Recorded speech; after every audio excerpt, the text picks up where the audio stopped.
Hello there. It's time for Most Things Kenobi. I prefer all things Kenobi, but I suppose that's not the Jedi way. As long as it's not all things Anakin.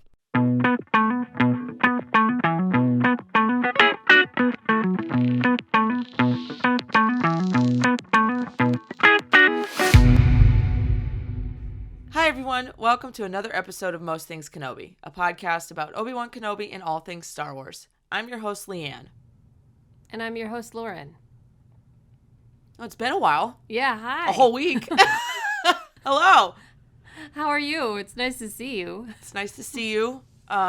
Yes, we do look at each other when we record. Makes it real, even though we're not in the same room most of the time. You were traveling, now I'm traveling. Yeah, we're the traveling space twins. It's been a week. A lot went on this week. Yeah, it's Saturday. God, I don't even know. It's been a very, very busy couple of weeks, honestly. The build up to my trip, I was losing my mind.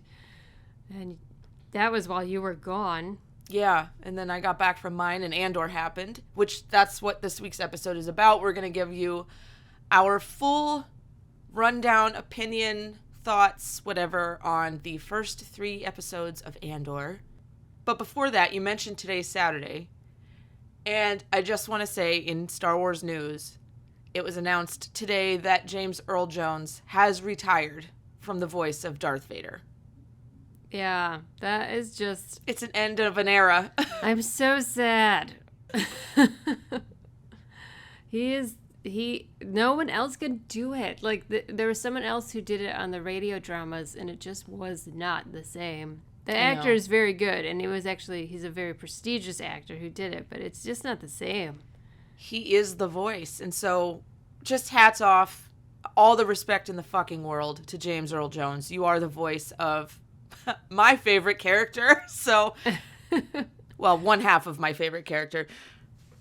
Generations of people know him. Yeah. You know? You cannot know anything else about Star Wars, but you know the voice of Darth Vader, and you know James Earl Jones. So, anyway, before we get into Andor, I thought I'd tip my hat to the irreplaceable and wonderful James Earl Jones. Enjoy your retirement. Yes, you've earned it. You've earned it. Oh my gosh, you've been force crushing people for decades. It's time for a rest. Is it though? Sorry, it's getting weird already. Okay. Well, also, I'm in a hotel room, so there is a lot of noise in here. I apologize for any bad audio on this week's episode, but it cannot be helped. I've done what I can. Oh yes, I've come from a hotel. You've come from hotels. We're good. We got this. Yeah. So Andor. Yes. Overall, it was good. I really liked episode 3. Yeah, I know we have opposite opinions, or like we had opposite experiences. So this will be an interesting episode. I think so. I brought notes because I will preface this by saying I watched the first 2 episodes twice. Once, the original time I watched all 3 episodes on my couch with my television, which I have a sound bar and a subwoofer. And my biggest problem, like I mentioned to you, was I couldn't understand any of the characters. I had no idea what was going on in the first 2 episodes. None. And then like something magically changed in the 3rd episode. But then when I rewatched them, I watched them with the earbuds on with noise canceling effects on it. And I still thought everyone's voice was muffled. So it kind of ruined the first 2 episodes. I did not like them. Yeah. They'll say that people will tolerate kind of crappy video for a while, but crappy audio they will not. So if you can't hear what's going on, you'll be very frustrated.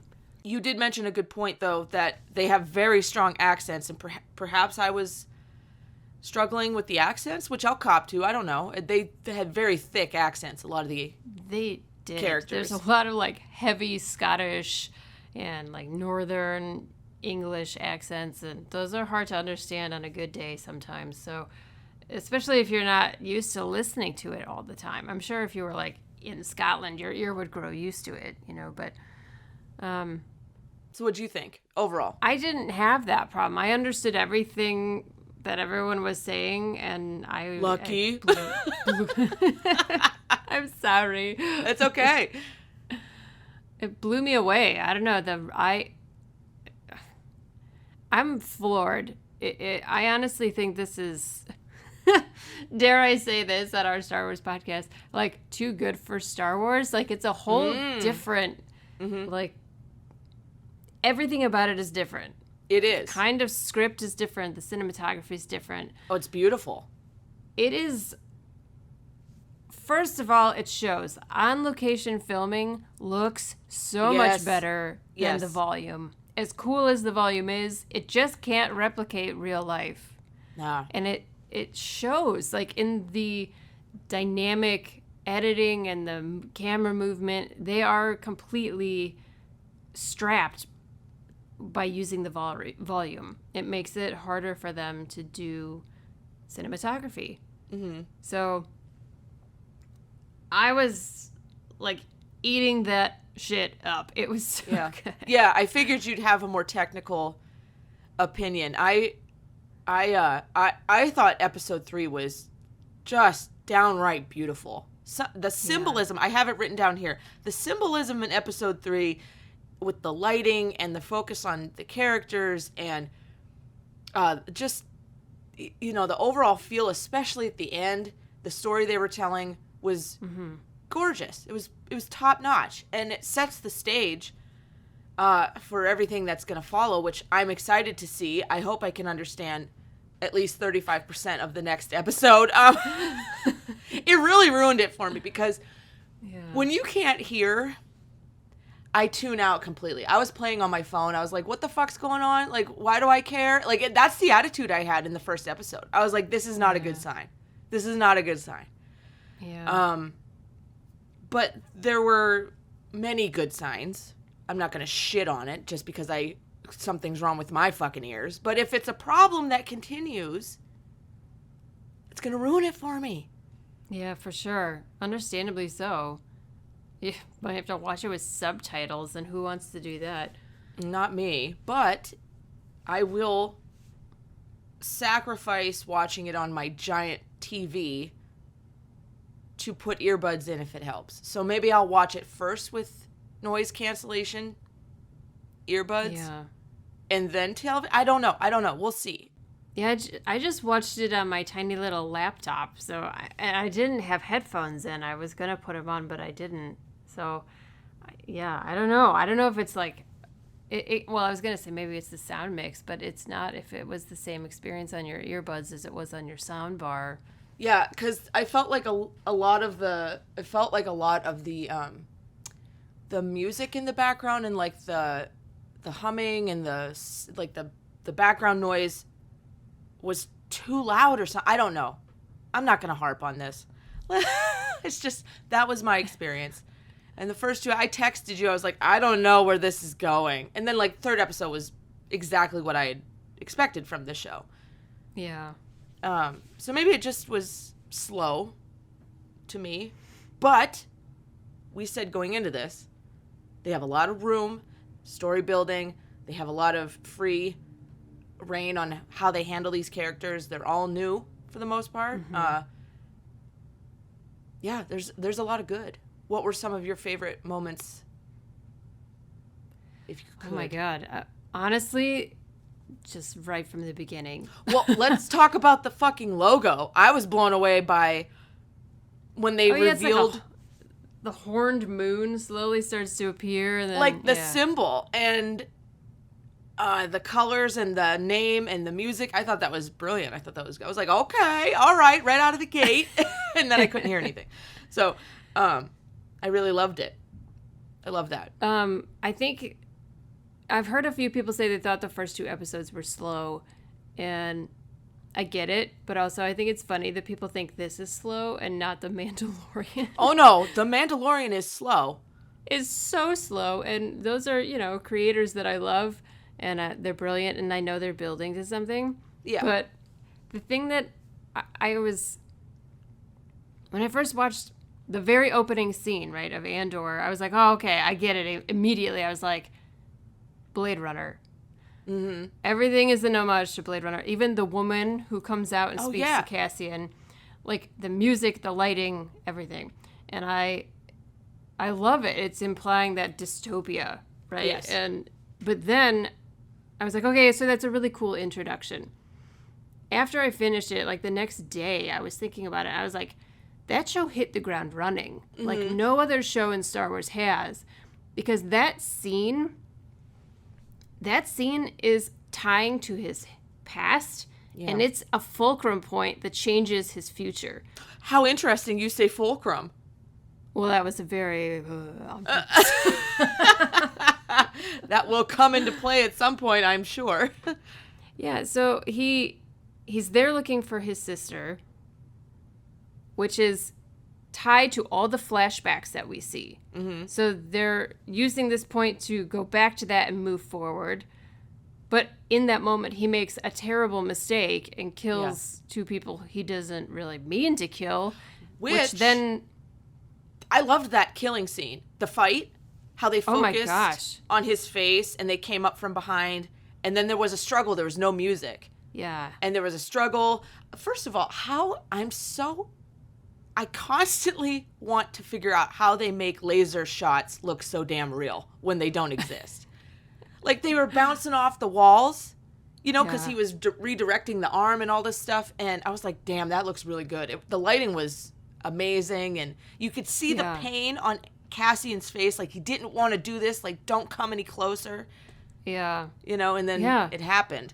But I really liked that scene.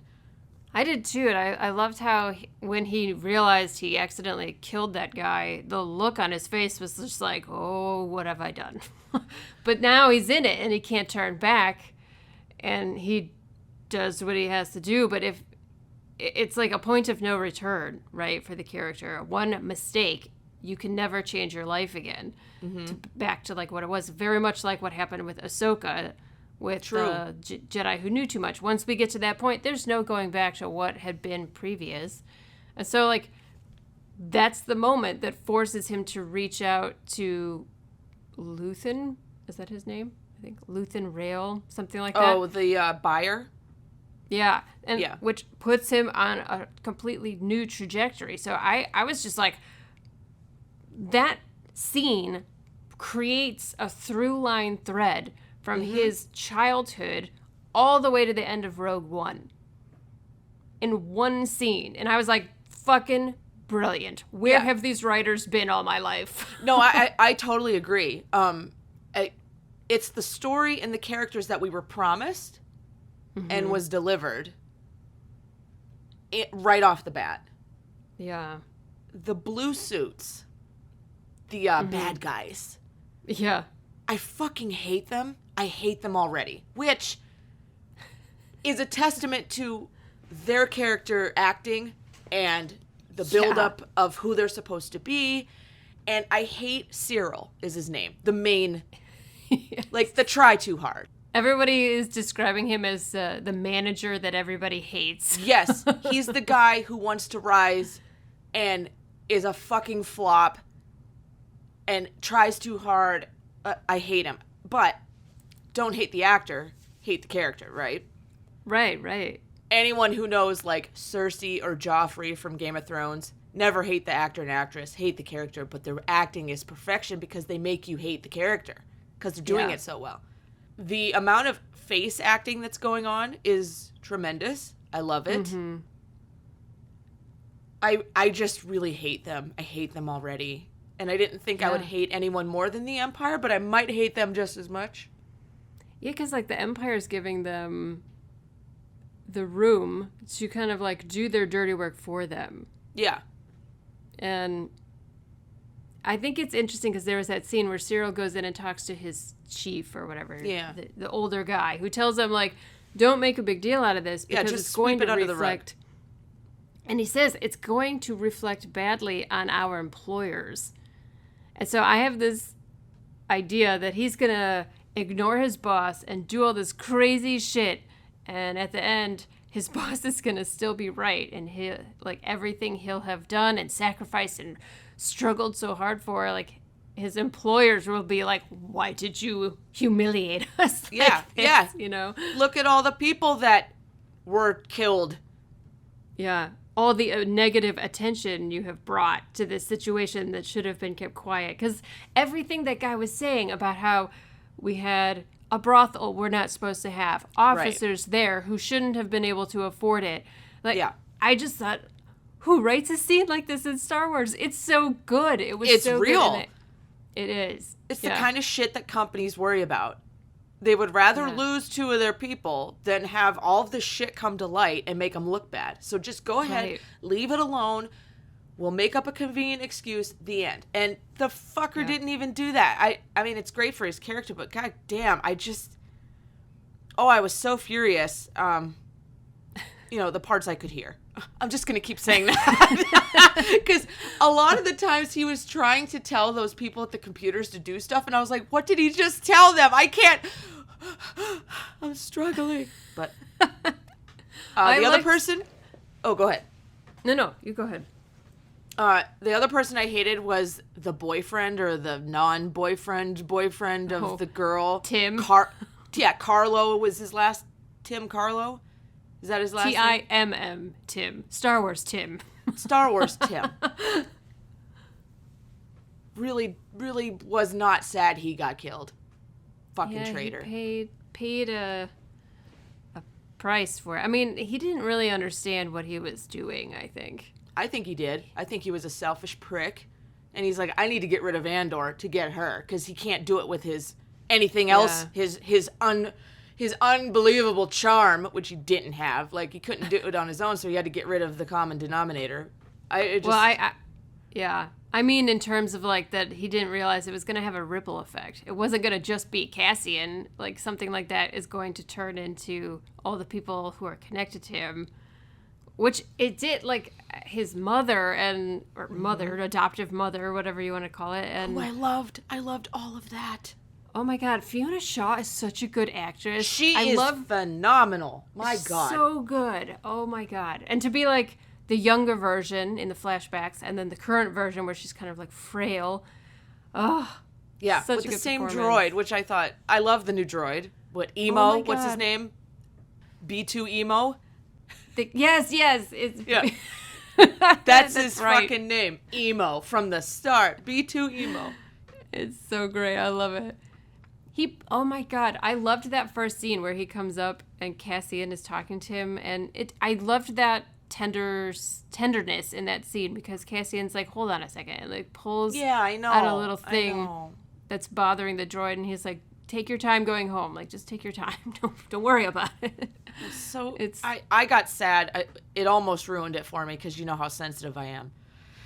When the blue suits there were like threatening the droid and he put his head, like he lowered his eye and his head like he would. I didn't like that at all. I don't like anything that implies like animal abuse or droid abuse. You know? Yeah.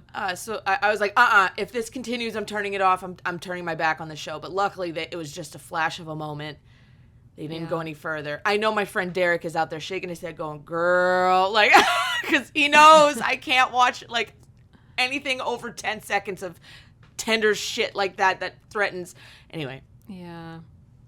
But I already am in love with him. And he was his shiny new self on that. What was it, a Republic ship that fell? Did I understand that correctly? I'm not sure if it was Republic or Empire, but they were wearing the scientist suits that you see in Rogue One. And they were all green, like they'd been exposed to some horrible chemical accident or something. Yeah. Yes, it was all... I don't know. It's...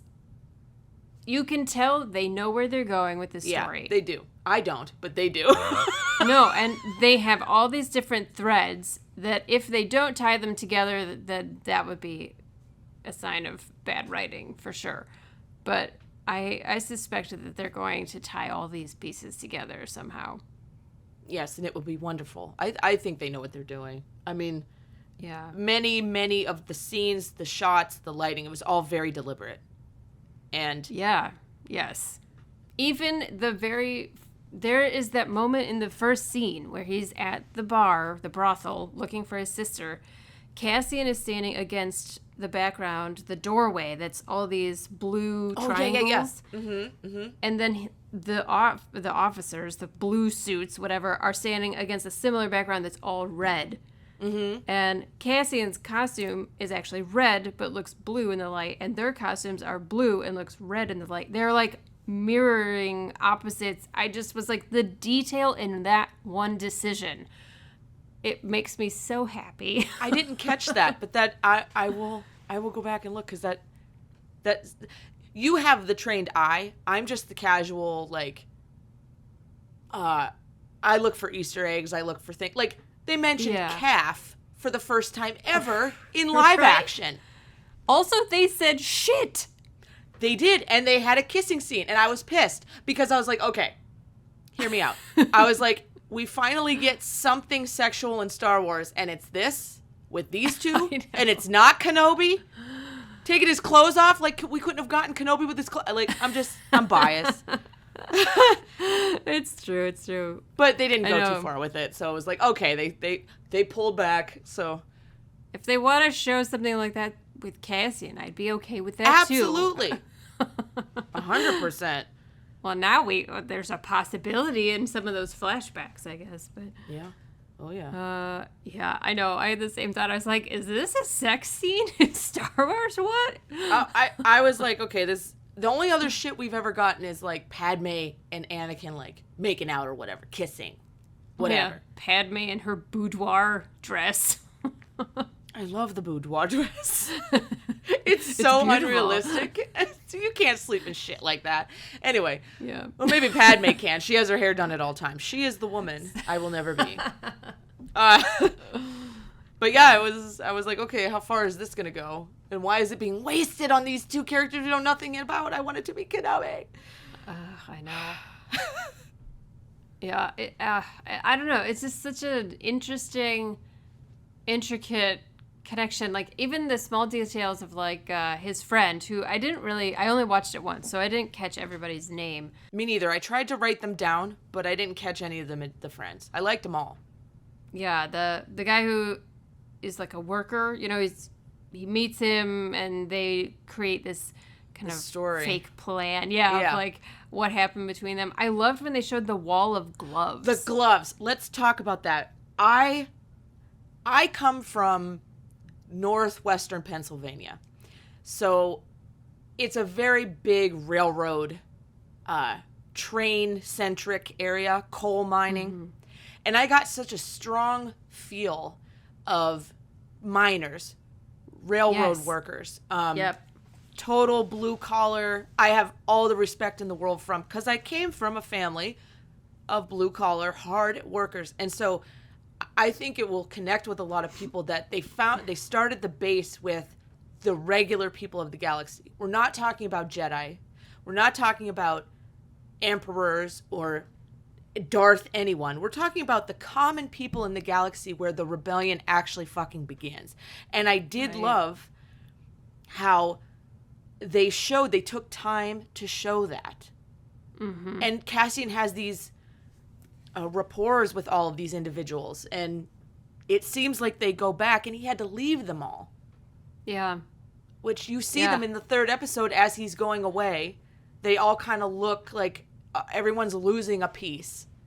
Like, his friends are starting to realize, like, oh, these blue suits are here for him. Like, and this trouble is,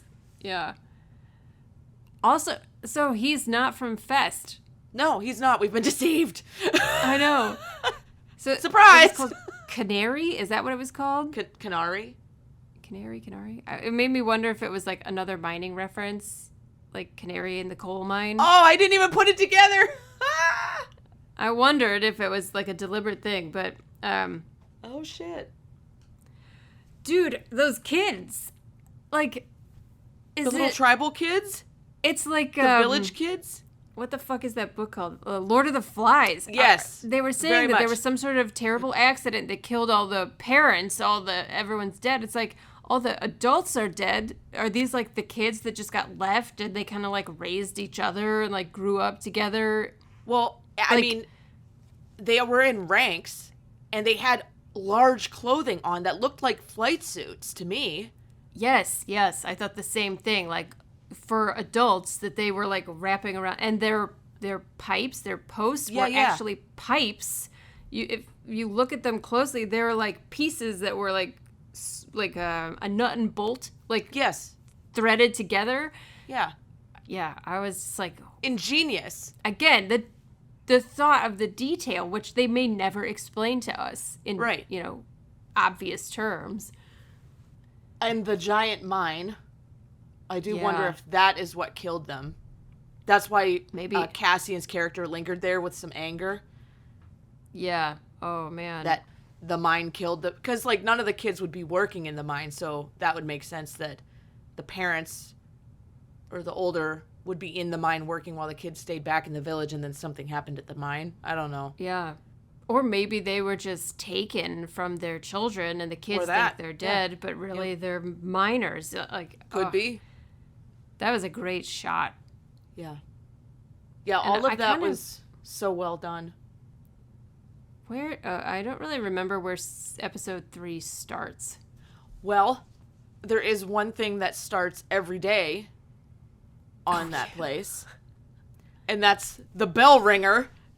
The dude who lifts his hammers and has like a religious moment and then like proceeds to bang the metal, which I fucking loved. I do too. He took his job seriously. He thought that was everything. And I love that they added that in. It was very poetic. That's a guy who he kissed and like, and so it begins and then bang, bang, bang, bang. And it was wonderful. I love that. I was like, I like that dude. I love that detail. And I love that they showed it multiple times. Like it wasn't just one time.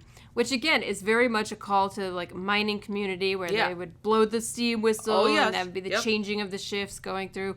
Because my family is also from West Virginia, so we have that all in our, not all of my family, but half of it. So like that's definitely in our heritage too. It's a really cool, and you know the screenwriter. There's mining in the UK as well. They have a lot of mines in like Wales. Oh, for sure. And such. So it's, when you come from a mining background, it's very much embedded in your like personal DNA. Yeah, because mining involves a lot of tragedy. It does. It's a lot of hard work. It's dirty work. It will poison you after a long time of doing the same work. Yeah, but also what you're mining is kind of like the thing that keeps your country going. Yeah. Like things that we take for granted. So it's, it's very interesting. And you could see how like the Empire would take advantage of that and exploit it on incredible levels. Oh man, that scene though with Luthen, it was even longer than what we saw in the preview. Yes, and it was even better because I love the interspersed scenes of them coming to the place. It added kind of a frantic feeling to it, like they had to make a decision. And when they got away, and Luthen's kind of telling, lesson 1, never do this. Lesson 2, never do that. And like, I thought it was so fucking cool when he blew it up at the end. Yeah. Like, they weren't in that original speeder.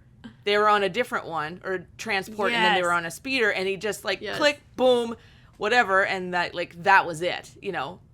Yeah. It's so cool, because you can see how Cassian is wily, but, like, not wise yet. He's not polished. Yeah. But we know he gets there. Yes, exactly. You know, by the time we get to Rogue One, he's very, very good at what he does. So it's really cool to kind of see how they're establishing his character as a bit of a tragic background, but also a bit of a, I don't even know, like a ruffian, if you want to call it that. Like somebody who's clearly owes a lot of people money, and you're not really sure why. So he's not super, like, he's not like a super good guy, you know? But like, if you're in with him, it's good. If he owes you money, he's gonna give you a lot of shit. How great was that alien character that just stood there. He's like, he told me to stand here. He just told me to stand here and look at you. Like, perfect, like...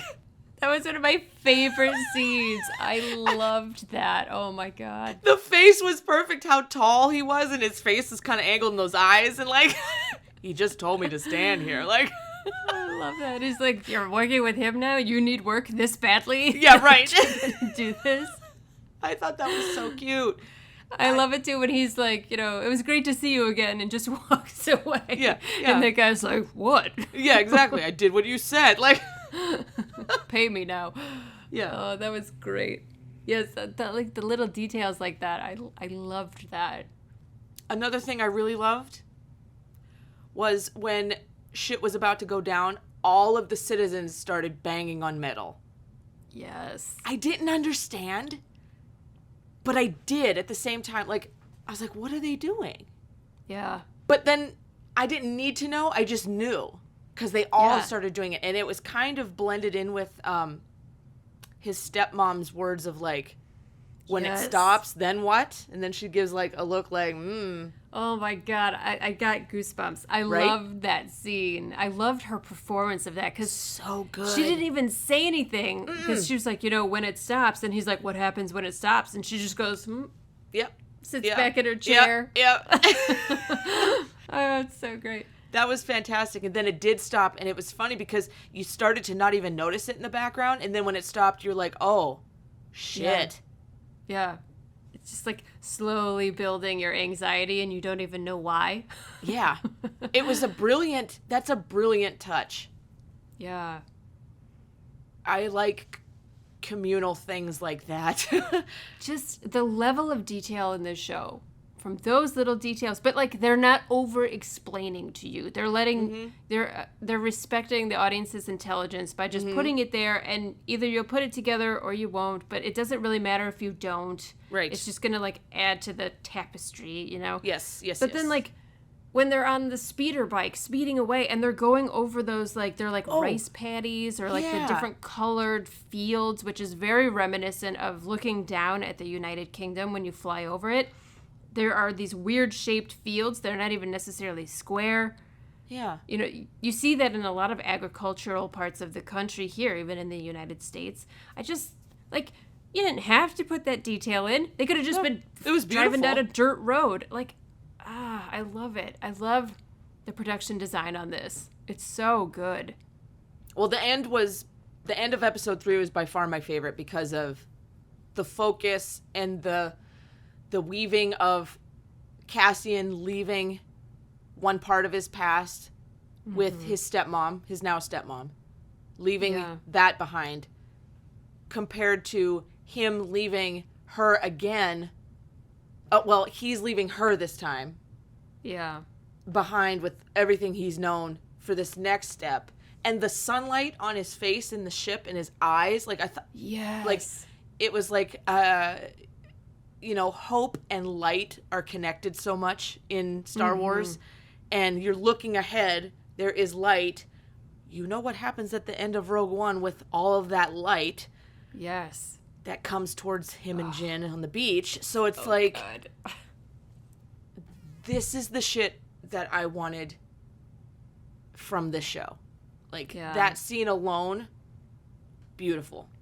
Beautiful. Well, and to show the parallel of him as a kid, just, waking up in the ship and looking out. He's never probably seen a view like that. And now he's in this new ship going out, and it's like the threshold of a new chapter in his life starting. And like that they showed that in parallel, I thought was so, and like not overhanded. It wasn't heavy-handed. It was, they even cut it in a way where for a second you weren't sure, are you seeing current or past, and I or did really it matter? Loved it. Because it was so similar to him. Exactly. It was his life that he was reliving almost, in a different way. So what are your thoughts on how, is her name Myrna? Was that her name? His stepmother, his adoptive mother, whatever. Her, and I didn't see what her husband's name was. I assumed that man with her was her husband, but what were your thoughts? How she kept saying she wanted to take him and rescue him because the Empire's coming and they surely are going to kill him Whereas the man is saying he has people here, like just leave him. Like you taking him is actually going to do more harm than good. What did you think of that? I want to know if there's more to it than that. Mm-hmm. I don't know if there is. Like, maybe she just is, a good person who wanted to save one. But did the rest die or not? Yeah. I guess they didn't know about the other people. I don't know. I thought that was an interesting scene. Marva Andor is her name. Oh, okay. So he took her last name. Yeah, that's kind of interesting. I wonder if we'll get, like, what his other last name was. His native last name. I don't know. Yeah, I don't know. What did you think of it, though? Of that? I kind of feel the same way you do. It's like I want to know if there was some other reason, that she was really eager to take him. She was, like, really quickly wanted to take him, and it's like, if it was to protect him, why take him? Why not try and find his people and leave him with the people he's already with? Yeah. I don't know. I thought it was an interesting... Maybe they couldn't have children? Maybe. I mean... There didn't seem to be contention between her and Cassie, and they actually seemed to be very kind of, like, loving with each other. So Right. He doesn't seem to hold a grudge about it, but maybe he does secretly and didn't want to show her. I don't know. We'll see how everything unfolds. I'm very interested to see how they're going to keep representing that. I really hope we're not done with Marva's character, because I love the actress. I love the performance so far, and I hope to get to know more, because there's a gap there, and I'm sure we'll get some flashbacks that will answer some of these questions. Maybe, hopefully, I don't know. Yeah, I hope so. I hope, because, like, he just leaves her without, she doesn't even know. Yeah. It's like... maybe she does. Mother's intuition. Yeah, true. It's possible. And his voice did come over the droid that said, tell her I'm sorry, tell her I have to go, tell her. You're right. That's so right. she heard some of that, but... Yeah. Maybe the female character, the mechanic, I can't remember her name. Gorgeous. Oh, yeah. Who asked for calf. Her name either, yeah. I feel bonded to her because first thing she asked for was coffee in the morning. I love her. Maybe she'll have a talk. Maybe she'll go find the mother, make sure she's okay. Oh, yeah, maybe. I'm sure they all know each other. Maybe. Did you notice when Marna? I don't know. Minerva? No, wrong story. Fiona Shaw. Yeah. Did you notice when Fiona she Shaw. went into his bedroom? He had a stuffed mammoth or bantha. Yes. I saw that and I was like, okay, we need to have one because they make stuffed everything. Except I haven't seen a bantha at Disney yet, so they better come out with one. I want one. It's super super cute. my old saying of save the bantha, free the bantha. Yeah, free the banthas. Yeah. Man. Yes. Oh, I love it.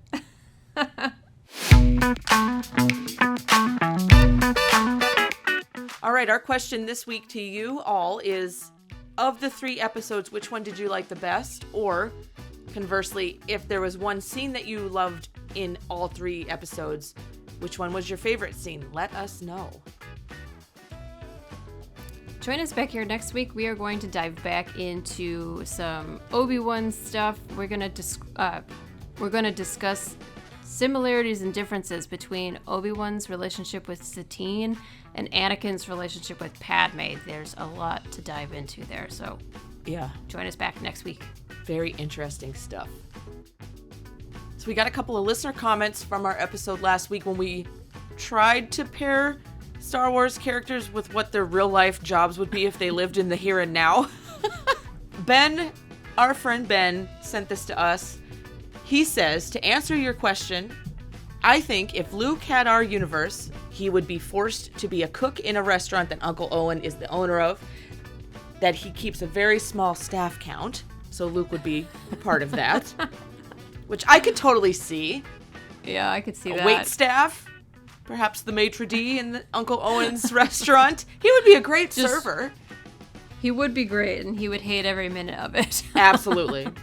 And then we did talk about the Rogue One characters, and one person we didn't mention is Bodhi, the pilot. But Ben says that Bodhi would be a parachute instructor and remain a pilot in his, on the off time. So parachute instructor would be a really good, he would be like, a skydiver. I could see that. Yeah. He's so nervous, though. Yeah, he would need to practice. He's a little jumpy. He would be like double checking your parachute over and over and over and over. Yeah. So what comment did you get on YouTube, right? So, yeah, on YouTube, Gabby left us a comment saying, can you imagine Vader sitting at the desk when you walk into the DMV to renew your license because you let it expire? And he's like, I find your lack of timely renewal disturbing. Yes. I love that. All right. Thank you so much for joining us here on the Most Things Kenobi podcast. As always, we appreciate every single one of our patrons and are grateful for their support. If you would like to support the podcast and become a patron as well, head over to the Most Things Kenobi Patreon. You can also follow us on Tumblr, Twitter, and Instagram, and don't forget to subscribe on your favorite podcast player. If you enjoy our podcast, feel free to rate us on Spotify and Apple. And you can always find us over at mostthinkskenobi.com. So, until next time, my space twin, may the Force be with you. Always.